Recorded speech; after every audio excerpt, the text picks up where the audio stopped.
There's just so much. You're listening to a Mamma Mia podcast.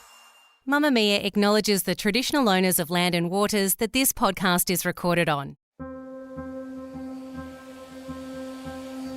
It's New Year's Eve, 1997, and 17-year-old Olivia Hope is getting ready for a party at Furneaux Lodge, a beautiful old residence that sits at the head of one of the bays and coves that make up the Marlborough Sounds, a picturesque holiday spot on the northern end of New Zealand's South Island where the bush meets the sea. The lodge is only accessible by boat, so Olivia, her older sister and their friends have booked a chartered yacht called Tamarack that will deliver them to the celebrations after an afternoon basking in the sun. Furneaux is the place to be on New Year's, and the local teenagers are getting ready to dance away the night with 1,500 other partygoers. Over in Punga Cove, just across the inlet, Ben Smart is partying the afternoon away with mates. He too has plans to join the fun at Furneaux and hitches a ride over on a boat as the party gets started. But what happens to Ben and Olivia after the clock strikes midnight will become one of the most high-profile and hotly contested murder investigations New Zealand has ever seen.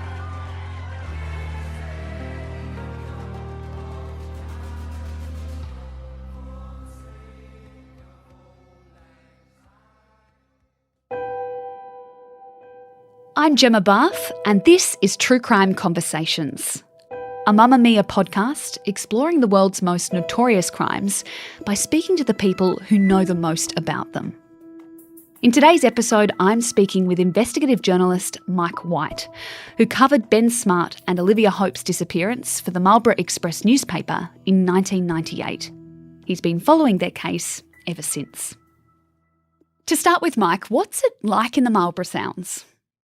There are a lot of bays and coves, a lot of bush that comes down to the sea. There's a very popular walking track, the Queen Charlotte Track, which runs along the edge of the Queen Charlotte Sound. And Furneaux Lodge, where this story really happens, is at the head of one of those bays. The area is largely only accessible by boat or by foot, so it's quite remote, but a very popular area with tourists, and there's a lot of holiday homes as well around the area. And it's a popular spot for New Year's Eve in New Zealand? Really popular. Furneaux Lodge is a very old kind of established lodge at the head of Endeavour Inlet, one of these big bays in the Marlborough Sounds. And it was always a very popular New Year's Eve destination, a place where people went to party. It's a destination in itself. It's on the walking track, but people would head to Furneaux Lodge in their boats. They would moor up offshore, and some would come ashore to camp. And yeah, it was somewhere where on New Year's Eve 1997, 1,500 people or more congregated to bring in the new year. Take us back there to 1997 New Year's Eve, 1,500 people. That's a lot of people. But what kind of celebrations were Olivia Hope and Ben Smart involved in that day? So Olivia Hope and Ben Smart were just, two of many, many people who decided to have a party at Furneaux Lodge in a beautiful place.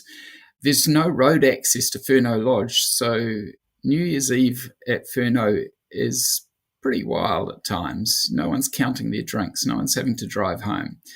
So they arrived separately on New Year's Eve. Olivia arrived on a chartered boat that she and some friends and her sister had chartered, a yacht called Tamarack. Ben arrived separately. He was staying across the bay in a place called Punga Cove, which is across from Furneaux Lodge. And he arrived by car. He drove his Mini down to Punga Cove and caught a boat across to Furneaux Lodge.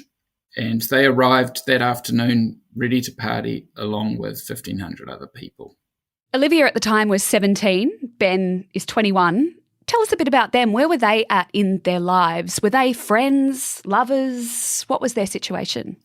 I think it's fair to say that they were really good friends. There's a bit of an age gap, as you say. Olivia had just finished high school in Blenheim at Marlborough Girls' College. She was a top student, a really good pianist. She was working at a local winery, saving money over summer, ready to go to university the next year at Otago in Dunedin.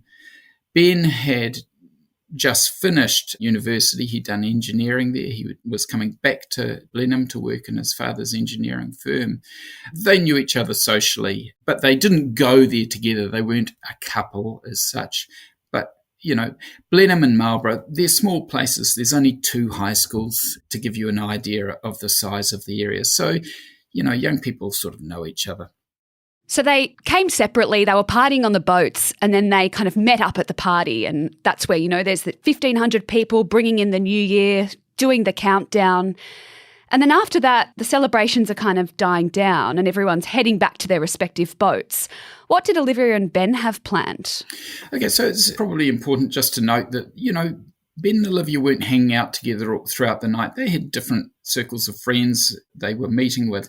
At some stage, they kind of get together and are in each other's company. And that's quite late in the evening, well after everyone's drunkenly sung Auld Lang Syne and, as you say, counted down to midnight. So about 4 o'clock, they are wanting to find somewhere to sleep. The party is winding down. People are heading back to their tents, back to their batches, back to their boats that are moored offshore. But Olivia's idea was always that she was going back to the boat that she had chartered, Tamarack, and she was going to sleep on board there. And so Ben thought he'd sleep there as well. So they went back to Tamarack, but found that other people had taken all the berths on the boat and there was nowhere to sleep. These are sometimes referred to as the freeloaders, who were instrumental in what happened afterwards. And so, not having anywhere to sleep, they really wanted to crash at this stage, and they decided that they'd head back to shore to try and find somewhere to sleep. And that's when the fateful events unfolded. So they get in a water taxi, is basically what happens next. And this is the point of the story that has since become really contested. But let's start with the basic facts. They get in a water taxi. What happens from there? Okay, so Ben and Olivia are there standing on the Tamarack, a bit grumpy because other people have taken the berths that Olivia felt she'd paid for. And they're wanting to find somewhere else to sleep. But, there's no way to kind of easily get back to land. Then lo and behold, a water taxi, a little rubber inflatable boat, a Naiad boat, that's the name of the design, comes along. And on it are 5 people. So you've got the water taxi driver, Guy Wallace. There's Olivia's sister, Amelia, who's coming back from shore to the Tamarack. She's helped charter the boat as well. She's with a friend called Rick Goddard. And there are 2 other young people on board, Hayden Morrissey and Sarah Dyer, who are wanting to get back to their holiday home around the coast. And it's too dark for them to walk, so they've been offered a lift on the water taxi back to their holiday home. So what happens is that the water taxi arrives at the Tamarack. Amelia Hope, Olivia's sister, and Rick Goddard get off onto the Tamarack, and Olivia and Ben say, hey, can you take us back to shore to help us find somewhere to sleep? And the water taxi driver, Guy Wallace, says, well, it's New Year, everything's booked out, but sure, I'll take you back. So Olivia and Ben essentially swap places on the water taxi with Amelia and Rick Goddard, who get off onto the Tamarack. And so they motor off, and there's the 5th guy on the boat now. You've got Sarah Dyer and Hayden Morrissey, the young couple going back to their holiday home. You've got Olivia and Ben and Guy Wallace. But the 5th passenger is a mystery man. This is a solo man who's been on the water taxi. He's got on at Furneaux Lodge at the jetty and he's heading back to his boat. And as they head towards his boat to drop him off, he says to Olivia and Ben, who are wanting somewhere to stay, you can come and stay on my boat. And so that's what happens. They say, you sure? Is it all right? And the guy says, according to the water taxi driver, well, you can come, pointing to Olivia, but not you, mate. And that was just taken as some kind of drunken joke. But they do. They head to a yacht and they pull up alongside it. And Ben and Olivia are very grateful for, the chance of a bed for the night. They get on board the boat with a mystery man. And the water taxi driver asks them, are you okay with this? And they say, yep, sure. And the last thing that they say is they wish Guy Wallace Happy New Year. And that's the last sighting of Ben and Olivia alive is climbing onto a yacht with a mystery man. What was the initial description that was given about that man? Okay, so you had a bit of a problem when you're asking for witnesses about what's happened. And you're dealing with people who've had a long night and have had quite a bit to drink. But Guy Wallace, the water taxi driver, was probably the most sober person at Furneaux Lodge that night because he was a worker there. He'd been working behind the bar and then he was helping take people back to their boats on the water taxi. So the description that he gave was a guy who had medium length hair, sort of collar length. It was wavy. He was unshaven and he had a bit of a fringe on his hair. Other people who remembered this guy from being at Furneaux Lodge earlier in the night described him as kind of, weather beaten, like he'd looked like a sailor who'd been at sea for a few days. So that was the original description of the person that was given. And the identikit drawings that were done kind of showed this man with longer hair, medium length hair, wavy, and stubble, a few days stubble. So hopping onto this mystery man's boat in the early hours of New Year's Day, that's the last Olivia and Ben are seen. Can you tell us what happened over the next few days? Police got involved. Was it that day or the next day, or how did that unfold? No, it unfolds slowly because, basically the next morning, New Year's Day, when everyone eventually surfaces, Olivia and Ben aren't on Tamarack, so Olivia's sister, Amelia, who's there, and her friends all think, she's gone back to shore, and they look round for her, but they can't find her. And then they assume, she was with Ben, so maybe she's gone back to Punga Cove, where Ben was staying. So initially there wasn't a great urgency about them being missing. But when they got back close to Picton, and Olivia's father, Gerald Hope, found that Olivia wasn't with them, he began to get worried immediately because he felt it was very out of character for Olivia not to contact anyone and for her to do anything like this without telling anyone. So he began to get worried and he contacted police almost immediately. Police again initially thought, New Year's Eve, two young people, they've just gone off somewhere maybe, or they didn't suspect anything sinister at that moment. But Gerald Hope was very persistent and persuasive, and he actually went to the media and said, I think something terrible has happened. My daughter has gone missing. So it was Gerald Hope's persistence that kind of drove police into treating this more seriously. And within a few days, when Olivia and Ben hadn't returned or surfaced anywhere, police began to think that something might have gone wrong. And so initially, it was treated as a missing person inquiry, but quite quickly, behind the scenes at first anyway, it became a suspected homicide. And on January the 6th, the investigation into what happened to Ben and Olivia is taken over by a Christchurch detective who's come up, and this is Detective Rob Pope.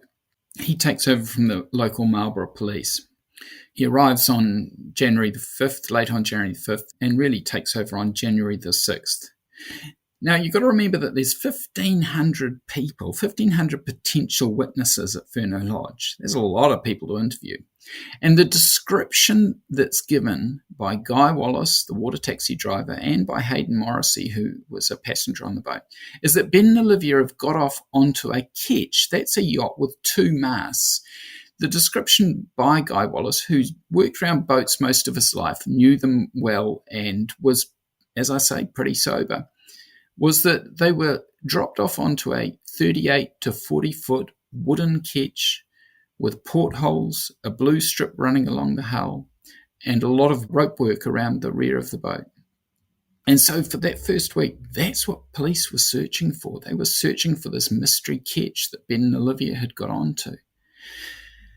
But all that changed rather quickly after Rob Pope became involved, and the focus of the search went from the mystery man that Guy Wallace and Hayden Morrissey had described and the yacht that they had described to something completely different.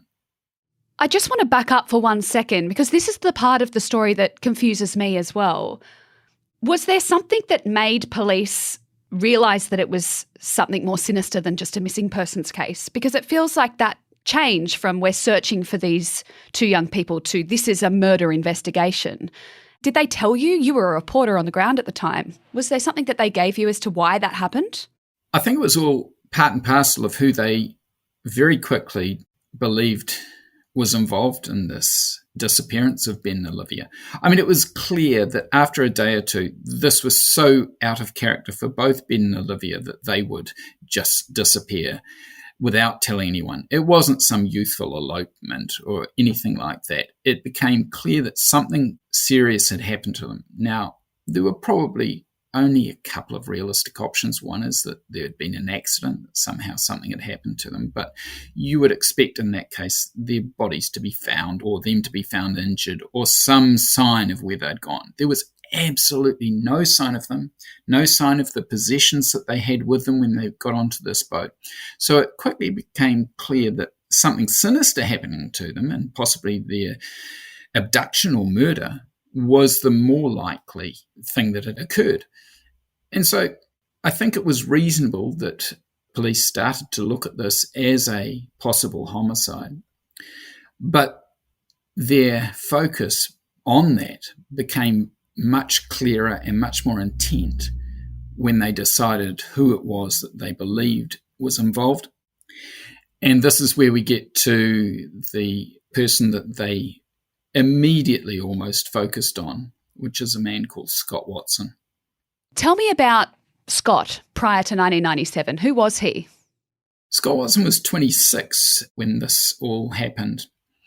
He'd grown up on boats, essentially. His family had had a boat, and the family had lived on a boat for about 12 years. So the sea, fishing, boats, that was his true love and his life. As a young guy, he'd got into some trouble. He kind of got kicked out of school. He'd had some convictions for drug offences, did a few burglaries, jacked a few cars. He did 2 brief stints in prison, mainly for not fulfilling the sentences that he'd been given, like community service and periodic detention, etc. There was one conviction for violence when he was about 16. He punched someone outside a pub. But in the last 8 years, from age 18 to 26, he'd only had one minor conviction. And so the idea was that he'd straightened himself out and that he'd got a job and that he'd just got on with life. He'd grown up. He'd always loved boats, as I say, and he bought a couple of yachts even before he was 20. And then he decided to build his own yacht. And he did that within a year, built it himself in the backyard of his parents' home in Picton. That boat was called Blade, and that was launched in 1997, and that was the boat that he was on when he went to Furneaux Lodge to party and see in the new year along with everyone else. Obviously, because Scott becomes the key suspect in this case, there is a lot of talk about what he was doing that night and who he was with. Can you describe what he was like that night? He was quite drunk, wasn't he? Yeah. So were probably the large part of the 1,500 other people there, but Scott Watson was there for a good time, and he's very open about this. You know, he was going down there with the idea of partying hard, drinking lots, having a good time, and hopefully getting lucky. But that wasn't an extraordinary kind of aspiration in a way amongst those people who were at Furneaux Lodge that night.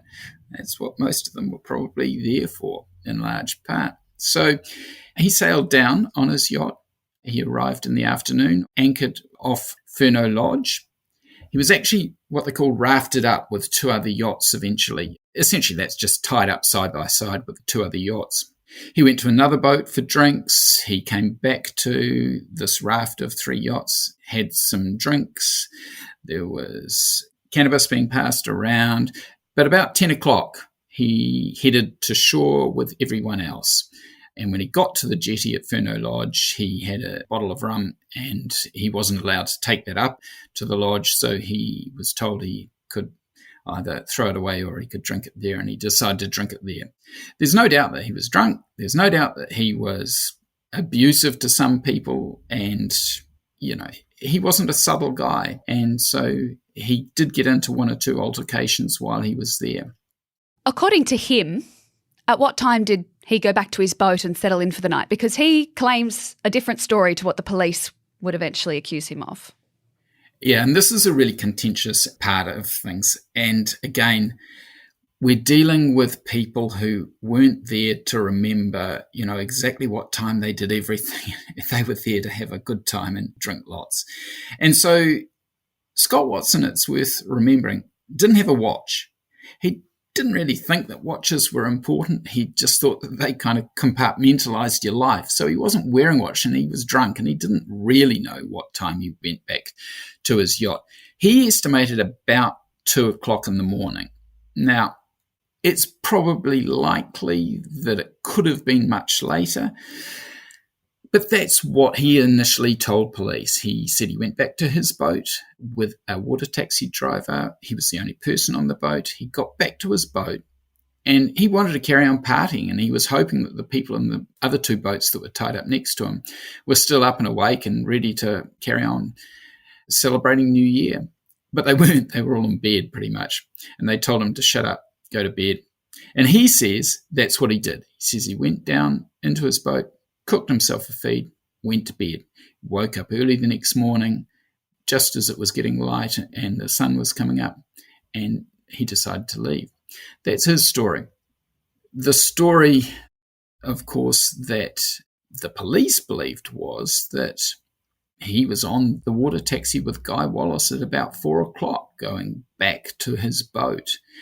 And the police said that no, it wasn't a 38 to 40 foot ketch with two masts. It wasn't a wooden boat. It wasn't a boat with portholes or a blue strip or lots of rope work, as Guy Wallace and Hayden Morrissey described. The boat that Ben and Olivia got off onto was Scott Watson's 26-foot steel, home-built boat with no portholes, no blue strip along the hull, no rope work round the back. And the police argued that there was just confusion from the witnesses, Guy Wallace and Hayden Morrissey, because the boats were all tied up and it was dark, and maybe they thought that the boat had two masts, but it only had one mast. Scott Watson's boat only has one mast. It's very, very different from the ketch that was described by Guy Wallace's. Guy Wallace once said about the two boats, the mystery ketch that he believed they were dropped off onto, and Scott Watson's boat, he said the only thing that's similar about them is that they both float. And so the police theory was that Scott Watson, initially the police theory was that Scott Watson must have gone back to his boat much later than he was saying at 2:00. And this is where things get quite contentious, because that's what everyone believed the police case was right through the trial of Scott Watson after he was charged with murder, right up until virtually the very last day. On the second day of the Crown closing at Watson's trial in 1999, the Crown basically said, yes, Scott Watson went back to his boat at 2 a.m, but then he came back to shore. And that's why he was on the water taxi at 4 a.m. with Ben and Olivia. This is what they call the two-trip theory, and it really is one of the most controversial bits of the case. This Crown claim that Watson had somehow, after 2 a.m., after going back to the boat and trying to get his neighbours to party, had somehow gone back to shore, was based on the fact that at about 3:00 or thereafter, Watson was known to be in an altercation and a disagreement with some young people. Now, in hindsight, Watson says, well, yeah, maybe I was there at 3:00 and maybe I did go back on my own to my boat after 3:00. But he says, I certainly didn't make two trips. And it's really difficult to understand how he could have made two trips. Essentially, he has to go back from his boat, back to Furneaux Lodge, in order to be there at 4:00 to catch the water taxi that Ben and Olivia are eventually on. Now, there's no witnesses 1,500 people there. Nobody remembers seeing Scott Watson go back from his boat to shore. Now, someone would have had to take him. He did have a dinghy. He could have rowed there. But if he rowed there, why would he take a water taxi back to his yacht later on? And his dinghy was never found there on shore at Furneaux Lodge. If someone picked him up, why haven't they said, yeah, I picked this guy up from the boat and took him back to shore? Did he swim ashore? Well, no one, no security guards, nobody there remembers seeing a wet and bedraggled guy swim ashore at 3 o'clock, 3:30. So the Crown couldn't find any evidence that he actually did this. But in the end, they told the jury, does it matter? And that's kind of worrying for me. That's one of the most worrying things. They can't find any evidence, but they just say, don't worry about it. He must have, because they said that he was seen ashore after 3 o'clock and then he must have been on the water taxi at 4 o'clock. So that's the two-trip theory. And as I say, it's very contentious, but to this day, there's no evidence that Scott Watson actually did make a return trip from his yacht to Furneaux Lodge, other than the police claim that he must have. You're listening to True Crime Conversations with me, Gemma Bath. I'm speaking with journalist and author Mike White about one of New Zealand's most contested criminal cases, the disappearance of Ben Smart and Olivia Hope.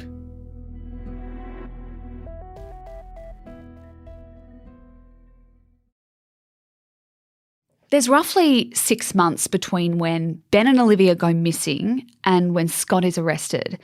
In that time, he was the prime suspect, but did police ever look at anyone else before they narrowed in on Scott?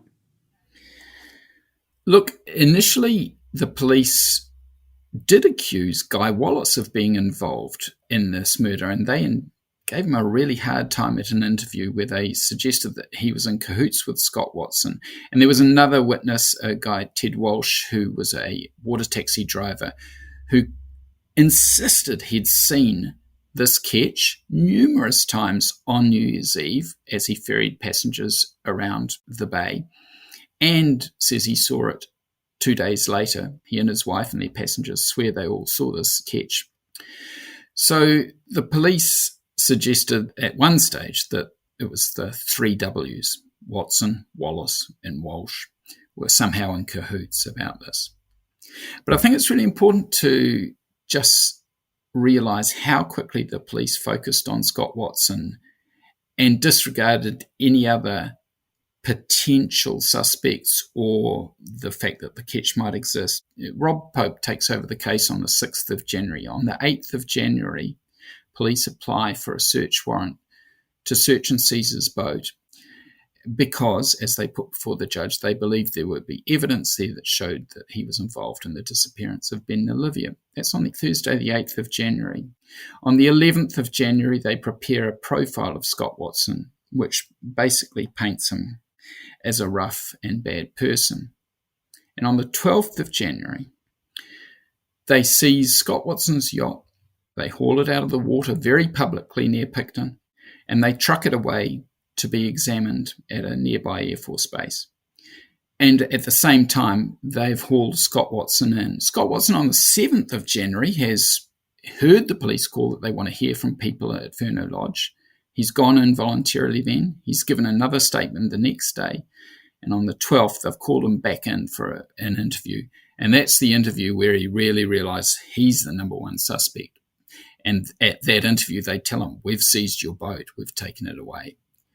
At the same time, the police search the home of his parents and his sister. And from then on, Scott Watson is demonised essentially by the police, and throughout the community, the police go to neighbours and say, look, we know Scott Watson committed this murder, don't have anything to do with him. The police start telling people, including the victims' parents and the media, that Scott Watson is a bad bastard, including some horrible, horrible slurs about him and his family, that Scott Watson was sleeping with his sister, etc. As Gerald Hope, the father of Olivia Hope, says, it was a deliberate attempt to make them think that Scott Watson was the man that had killed their daughter and that he was a terrible person. And partly the problem was that the Watsons, after advice from their lawyers, weren't speaking publicly about what was happening. So the only information that was going to the media was coming from the police. So in hindsight, I believe a quite one-sided picture was painted of Scott Watson and of that the investigation was totally above board and was heading in the right direction. And I was certainly, as a reporter at the time who was there, I accepted that picture and I believed that Scott Watson was the right man, that they'd got the right man. Describe to us just how high profile this was. This was kind of plastering New Zealand at the time, wasn't it? It was extraordinarily high profile and remains so, but particularly because at that time of year, as you'll probably know, it's what we call in the media the silly season. Not a lot's happening. There's not a lot for journalists to be covering as far as news goes. And then two attractive young people suddenly disappear, just not a trace, at a party where they were meant to be having the best time of their lives. The fact that it became so high profile, I think also in part is due to Gerald Hope, again, the father of Olivia Hope, who was very articulate and very persistent in wanting to keep this story in front of people so that any information that might lead to finding out what happened to his daughter would come forward. And Gerald Hope and John Smart, the father of Ben, spent days, weeks, months searching the Sounds, going out in boats, looking along the shoreline for any trace of what had happened to them. They were incredibly dedicated and just wanted to turn over every stone they could as to what had happened to their kids. And so, yes, the case did become very high profile. I know at our newspaper, it was on the front page of the local newspaper, the Marlborough Express, where I was working at the time, for over 3 weeks. And it was in the paper every day for months, right through, until Scott Watson is arrested, obviously, in June, 5 months later. But by that time, I don't think anyone in the community had any doubt that police had got the right man. But what they'd done by not arresting him until much later was allow many things to be said publicly about Scott Watson without fear of sub judice rules. Once you charge someone for a crime, you can't really talk about them. So yes, there were many things that were done which led to Scott Watson being seen publicly as the perpetrator. What were the circumstances around what led to that arrest and subsequent charge? Can you tell us about the significance of the blinking eye photo? Yeah, sure. So Scott Watson is the prime suspect.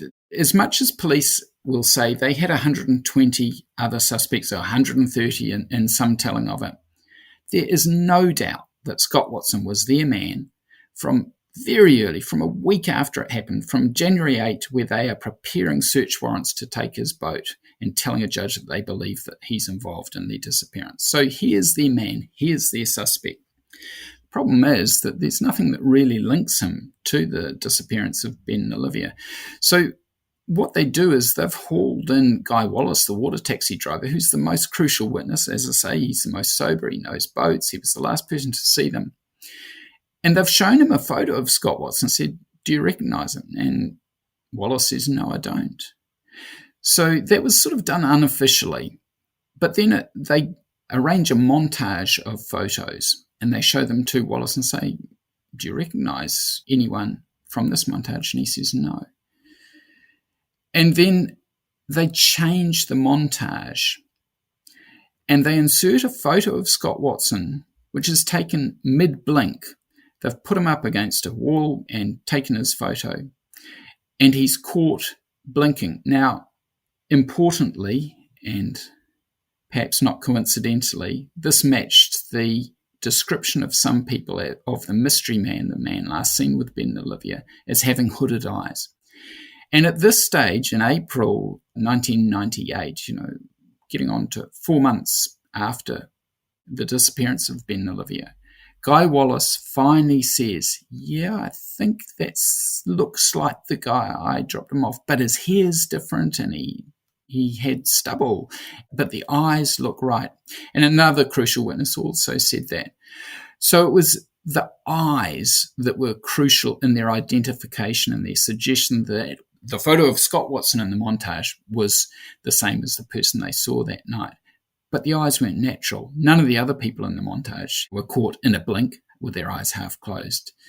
And so this is a very contentious part. And even New Zealand's, what they call the Independent Police Conduct Authority, who look at police practice, have said this was highly irregular and certainly not good practice. But everyone said, oh, well, in the end, it doesn't really matter, other than Scott Watson and his lawyers who are challenging this.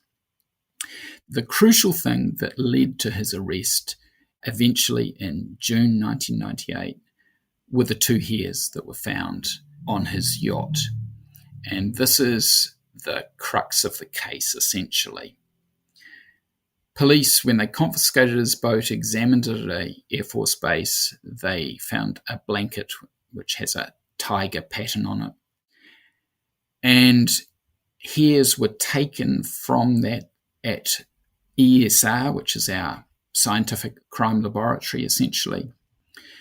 And 400 hairs were taken from that blanket. Now, they were examined in late January by a scientist at ESR. And she knew what she was looking for. She knew Olivia's hair was blonde and was long. But in that initial examination, she was looking for hairs that might have roots on them that could be tested for DNA. And she found 11 hairs that did have roots, but eventually couldn't be tested for DNA. But she basically didn't notice any long blonde hairs. Weeks later, she re-examines these hairs, and lo and behold, she finds two long blonde hairs, one 15 centimetres, one 25 centimetres long, that she hadn't noticed before. Complicating this is that on the same day, in the same laboratory, on the same bench, she's been examining reference hairs of Olivia's that have been taken from her bedroom. So there's an argument that possibly there was some kind of mistaken contamination. And further complicating it is that the bag that held these hairs had a slit in it, a 1 centimetre slit, which she couldn't explain. And she suggested, well, maybe I cut it with the scissors when I was opening the packet. So again, it leads to accusations that perhaps some of the hairs slipped out by mistake. Whatever, these two hairs that she eventually found, the 15 centimetre and the 25 centimetre hair, were eventually tested, taken to the UK for mitochondrial DNA testing, and it showed that overwhelmingly they were likely to be Olivia's or someone in her family. So those two hairs essentially were all police needed to arrest and charge Scott Watson with the murder, because if those two hairs of Olivia's were found on his yacht, then incontrovertibly Olivia must have been there, unless they somehow through secondary transfer got onto his boat. But I mean, this was the strongest, most crucial evidence and gave the police confidence that they could finally charge Scott Watson with their murders. There are a few other things that were brought up in his trial, which went ahead in 1999, that placed in the police and the prosecution's eyes Scott with the pair on the boat, which was the scratches and some cleaning. Can you talk us through those pieces of evidence? Absolutely. So the scratches were probably one of the most emotionally powerful elements at the trial. So Scott Watson's boat isn't big. It's 26 foot. You go down into it, and there's no internal doorways through to the front cabin of where Scott Watson slept, the bunks at the front. Now, above that area in that front section of the boat, there's a hatch to let in air. You need to do that on a boat. And on the underside of the hatches is foam kind of rubber material. Now, there were numerous scratch marks found on that foam on the inside of this hatch. And police suggested and claimed that this was a sign of Olivia having scratched desperately at the hatch to try and get it open as she's trapped on Scott Watson's boat and being held in captivity. And that's a very powerful image that was presented to the jury. The only problem was that if you actually opened the hatch, the scratches went right to the edge of the foam. in places where, when it's closed, you couldn't have reached. So the scratches must have been made when it was open. Now, that makes no sense. Why is Olivia scratching at a hatch cover when it's open? What's more, the hatch couldn't be locked. There was no way of keeping it closed other than tying it down from the inside, in which case Olivia could have undone whatever it was tied with, or placing some kind of really heavy object on the outside. Now, there was nothing obvious that Scott Watson could have put on this to close it. What's more, you can't really be trapped in that front bit of the boat. People think, oh, well, it's locked off by a door. It's not. It's open to the rest of the boat. And in the rest of the boat, in the cabin, there's all sorts of things that Scott Watson says that Olivia, if she was being held down there, could have grabbed. There was a machete, there were tools, there were flares, there was an old slug gun in the toilet. So the idea that she was trapped and desperately trying to get out of this front part of the boat was very powerful, but didn't really stand up to scrutiny. And Scott Watson, his sister, always said the scratches were made by Scott Watson's nieces, his sister's 2 kids, who had scratched it with a stick that Scott Watson kept at the edge of the hatch to prop it open. The stick was there, and Scott Watson said they were on board one day playing around, and that's how the scratches occurred. And that's why they went right to the edge of the foam, because the hatch was open when the scratches actually were made. And what about the cleaning of the boat? Yeah, when police seized Scott Watson's yacht, they examined it forensically, obviously, and they found that a lot of the hard surfaces had been wiped down, had been cleaned. And this included even the cassettes that he had there and the cassette covers. And so police thought, this indicates he's cleaning up the scene. Obviously, if he's gone so far as to clean the cassettes and the covers, then he must have done a thorough job of cleaning the boat after he's had Ben and Olivia on board, supposedly killed them, and then disposed of them. Yet, if you look at the evidence, the scientists actually say, well, actually, only 30 to 50% of the hard surfaces in his boat have been wiped down. And only half of the cassettes have actually been cleaned. So either he's done a great job at meticulously covering his tracks, or he's done a really half-assed job and only cleaned some of the stuff and left the rest of the surfaces to chance that there could be some forensic detail on them that could be discovered by police. Scott Watson had recently just sailed back down from the North Island of New Zealand back to the Marlborough Sounds in Picton, where his parents lived. And he'd been with his sister, Sandy. And on the way, they'd got hit by a storm. And it's a boat in a storm, and salt spray gets inside. And so he says, that's why I cleaned the boat, because everything got wet downstairs. And if you don't clean it, then it stays wet because it's got salt spray all over it. And he said, you clean your cassettes because if you stick them into the tape recorder when they've got salt on them, they'll wreck the insides of your cassette recorder. So he said, somehow, cleaning his boat was seen as a crime. But it's just natural that that's what yachties did. But again, this was interpreted as something sinister, that he tried to disguise or hide any sign of Ben and Olivia being on his boat. But you have to remember, if he's that meticulous, how dumb was he not to destroy the tiger blanket with Olivia's supposed 2 hairs on it? How dumb not to dump it, not to burn it, not to, wash it so thoroughly. But he obviously never did that. Obviously, we are re-examining a lot of this evidence and poking holes in some of it. But ultimately, during that court process, it was found that he was guilty. He was convicted to life. He got 17 years non-parole. Can you remember that verdict and how the New Zealand public reacted to it? Was it accepted then? Yeah, absolutely. I can remember that verdict, and I can remember my reaction to it, because I had followed this case for 18 months. And I was convinced Scott Watson was guilty. I'd bought the police line, and I didn't really know much more beyond what we'd been told by the police and the Crown.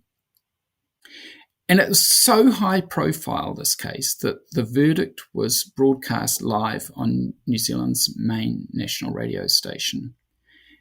And I very well remember when I heard that Scott Watson was found guilty, pumping my fist and thinking, yep, we got him. Now, that's something I look back with great regret and absolutely no pride now. But that was my feeling, and I think the feeling of most New Zealanders, that police had got the right man, that justice had been done, and that the man that killed Ben and Olivia was now going to prison. It's been more than 2 decades. Scott's still in prison. Can you take us through what he's been trying to do from a legal standpoint over the last 20-something years? Yeah, well, he's been in prison for 24 years now. He went in June 1998.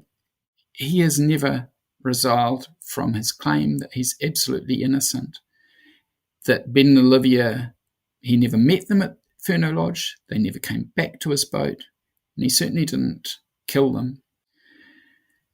And so he has tried pretty much every legal avenue to challenge his conviction. He's been to the highest court in New Zealand, he went to the Privy Council in England, and he's had 2 applications for what they call the Royal Prerogative of Mercy, which is your last-ditch attempt at having your conviction looked at again.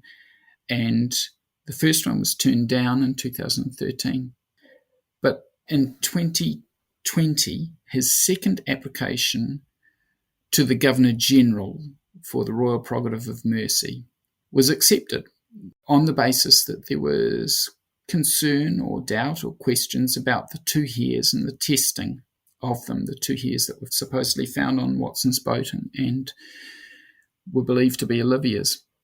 And so his case now is going back to the Court of Appeal in New Zealand. That happens at the end of August this year. He wants to also include evidence about the blink photo, about the montage and the identification that Guy Wallace gave that he was the mystery man on the boat. The court is considering whether they're going to accept that or whether they will just be dealing with the issue of the 2 hairs. I think it's important to point out, and I should have mentioned this earlier, that Guy Wallace, the last person to see Ben and Olivia alive, after the trial said, absolutely, he's not the man. And for 20 years until he died last year, Guy Wallace was adamant that police had got the wrong man and that his identification of Scott Watson through the blink photo was wrong. And another crucial witness who identified Scott Watson also says, I got it wrong. And that's based on the fact that they've now seen photos of Scott Watson taken on the night of the party where he's shown to be clean-shaven, where he's shown to have very short hair, where he's shown to have a receding hairline, not a fringe.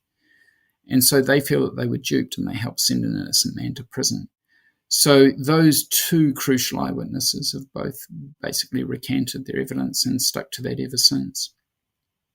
So Scott Watson's appeal is in August. He will stay in jail till then. He's been turned down for parole 4 times and doesn't have another parole hearing for another 1.5 years.